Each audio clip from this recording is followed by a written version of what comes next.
part of the original premise of Nerve, which you see continuing on through Babble, is that we like talking about subjects that people lie about, and people lie about sex a lot.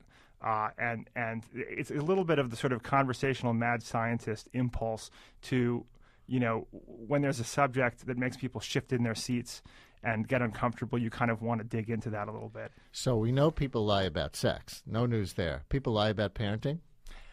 I think much more so, actually. I actually think the taboos, we have a taboo kind of challenging or taboo busting impulse apparently in our office. And I think there are actually more taboos today around parenting than there are around sex.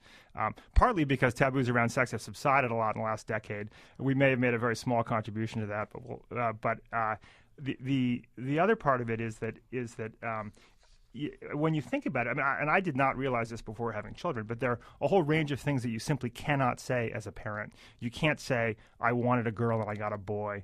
You can't say, the moment that the baby was put into my arms was not the most intense, powerful moment of my entire life. Like, there's a whole range of things that you realize you're expected to say, and to deviate from that is considered, heretical. Yeah, we actually did a show on that a few years ago for parents who had babies, still very young babies, and whose dominant emotion was, when do I get my real life back? And that if you can admit that, it actually helps you get through the parenting experience with maximum bonding with your child, as opposed to leaving your marriage or leaving the kid or winding up in some abusive situation or something like that. And it's tough. We didn't get a lot of people calling to admit it, actually.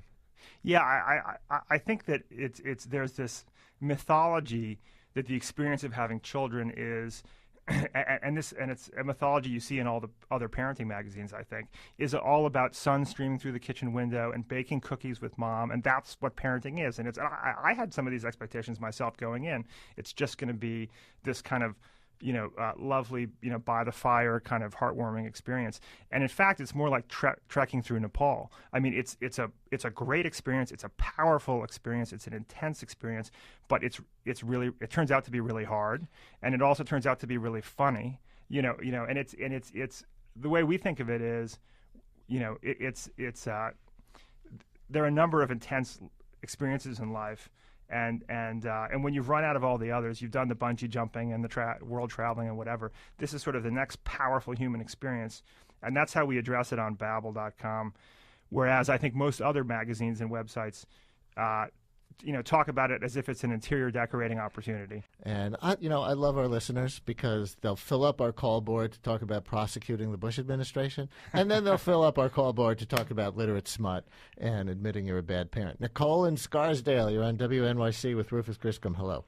Hi, nice to meet you. Nice to talk to you. I have not gone on to Babble, but I'm about to pull into my driveway and go on because, thank God, I have an almost 2-year-old, and I moved from New York City to Scarsdale, and it's really lonely, really boring. The moms do not want to talk about their kids and their behavioral problems and how hard it is to socialize and connect once you're a parent. And I just want to thank you and also ask you if on these sites are there ways of meeting other parents and gathering. Has it happened through Babble at all?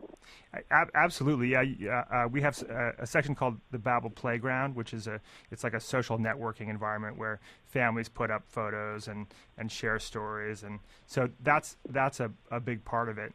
Yeah, that's great. I mean, I find that women don't want to talk about the harder aspects of this, and they're actually competitive instead of helpful. There's not a lot of communing, it's mostly, I don't want to talk about why my kid's biting your kid, and it's really kind of strange to me because I figured women especially would want to band together and kind of help each other out, and it's a strange phenomenon to not see that happening. Yeah, there are a lot of very powerful party lines, I think, when it comes to how parents talk about their experience, things you can't say, things people don't share.